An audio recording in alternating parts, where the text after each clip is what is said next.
stop scrolling. Because that camera you're about to buy, it might be a $2,000 mistake. I spent the last 3 months testing every major travel camera on the market. Dragged them through airports, shot in pouring rain, pushed them in low light until they begged for mercy. And here's what nobody's telling you. The most expensive option isn't always the best choice for travel. In fact, one camera on this list costs under $700, and it's embarrassing how good it is. These are the 6 cameras that professional travel photographers are actually switching to in 2025. And by the end of this video, you'll know exactly which one belongs in your bag. Let's start with the camera that's been breaking the internet. The Sony A7C II. Here's the thing about full-frame cameras. They're supposed to be big, heavy, the kind of thing that screams, "I'm a serious photographer," while destroying your shoulder after an hour of walking. Sony looked at that rule and said, nah, at just 515 grams, this thing weighs less than some APS-C cameras. But inside, a 33-megapixel full-frame sensor that'll make your phone photos look like they were taken with a potato. But here's where it gets interesting. Sony didn't just shrink the body. They stuffed it with the same AI brain that's in their $6,000 flagship cameras. This autofocus, it's honestly a little creepy. It recognizes humans, animals, birds, even cars. And once it locks on, good luck losing it. The AI literally predicts where your subject is going to move before it happens. For low light, you can push this thing to ISO 12,800 and the images still look clean. Try that on a smaller sensor camera and you'll get a grainy mess that looks like it was shot through a screen door. Oh, and for you content creators, 4K 60p with 10-bit color. That means cinema quality color grading without needing a second mortgage for a cinema camera.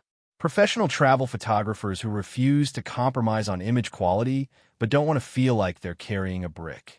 Now let's talk about the camera that Instagram photographers are absolutely obsessed with. The Fujifilm X-T50. Look, I need to be honest here. This camera makes other cameras feel boring. See this dial right here? That's 20 different film simulations.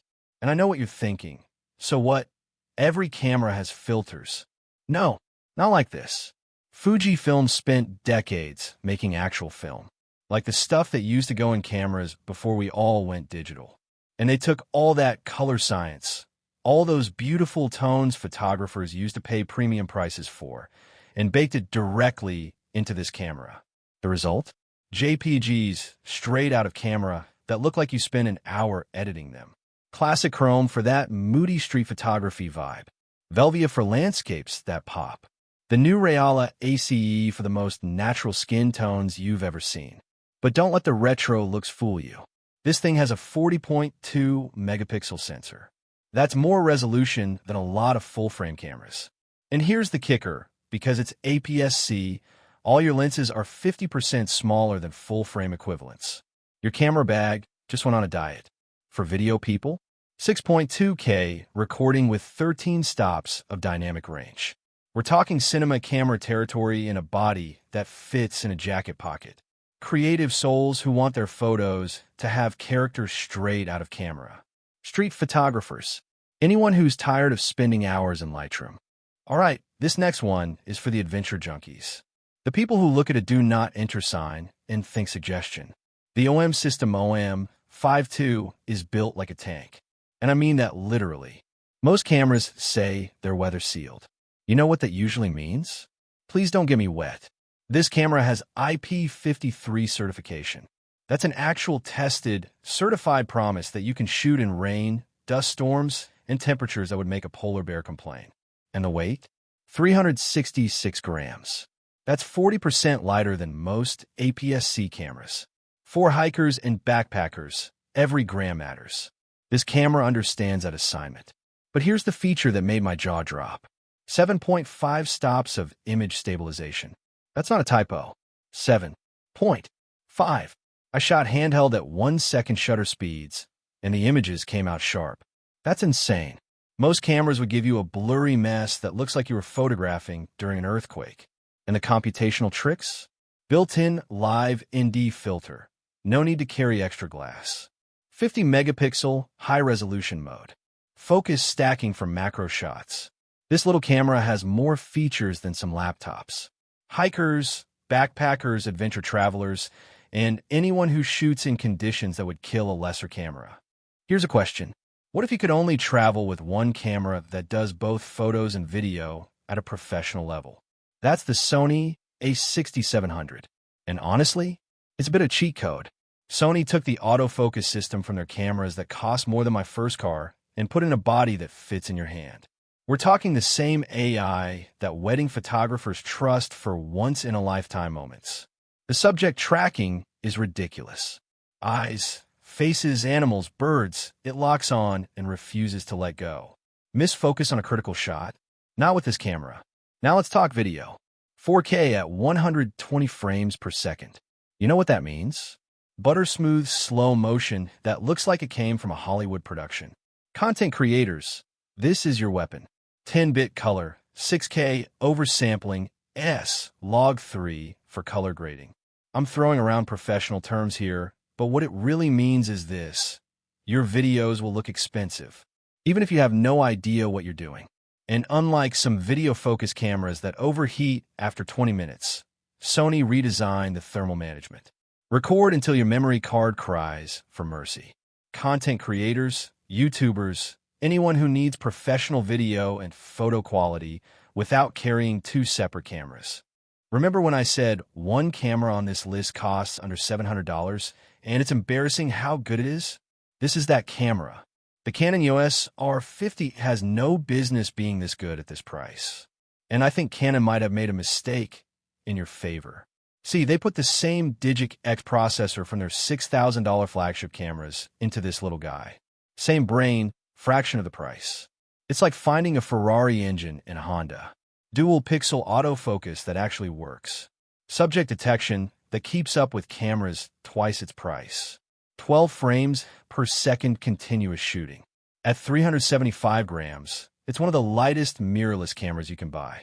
Toss in your bag and forget it's there until you need it. And for beginners, the guided menus are actually helpful.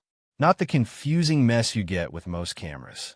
Canon wanted this to be the camera that teaches you photography, and they nailed it. Vloggers, check this out. Fully articulating screen so you can see yourself while filming. 4K video oversampled from 6K for sharpness that punches way above its weight class. Beginners who want serious results. Budget-conscious travelers. Students. Vloggers on a budget. And honestly, pros looking for a capable backup camera. Last one, and this might be the most underrated camera on the entire list. The Nikon Z5 II is what happens when a company puts flagship performance in a mid-range body and hopes nobody notices. Well, I noticed. This camera runs on the X7 processor, the same chip that powers Nikon's $5,500 Z9. Same speed, same AI autofocus intelligence, at a fraction of the price. And a low-light autofocus? Minus 10 electron volts. For non-camera nerds, that means this thing can focus in conditions so dark you can barely see with your own eyes. I'm not exaggerating. It's almost supernatural. The viewfinder hits 3000 nits peak brightness. That's the brightest in its class. Shooting in harsh sunlight? No problem. You'll actually be able to see what you're photographing. Dual SD card slots for backup. Because losing your vacation photos is a nightmare nobody should experience. And that magnesium alloy body? Weather-sealed and built to take a beating. This is a camera that'll still be working perfectly 5 years from now. Photographers upgrading from DSLRs, low-light specialists, landscape photographers, and anyone who wants flagship features without the flagship price. So there you have it. 6 cameras that are absolutely dominating travel photography in 2025. Let me break it down one more time. Sony A7C II, when you want full-frame quality in your pocket. Fujifilm X-T50, when you want photos with soul, straight out of camera. OM System OM5 II, when the weather doesn't care about your photo plans. Sony A6700, when you need one camera that does everything. Canon EOS R50, when your budget says no, but your ambition says yes. Nikon Z5 II, when you want flagship power at mid-range prices. If this helped you figure out your next camera, smash that subscribe button. I drop camera reviews and travel photography tips every week. Drop a comment below telling me which camera caught your eye. I read every single one. And if you want to see how these cameras perform in real-world travel conditions, stick around. I've got something special coming next week.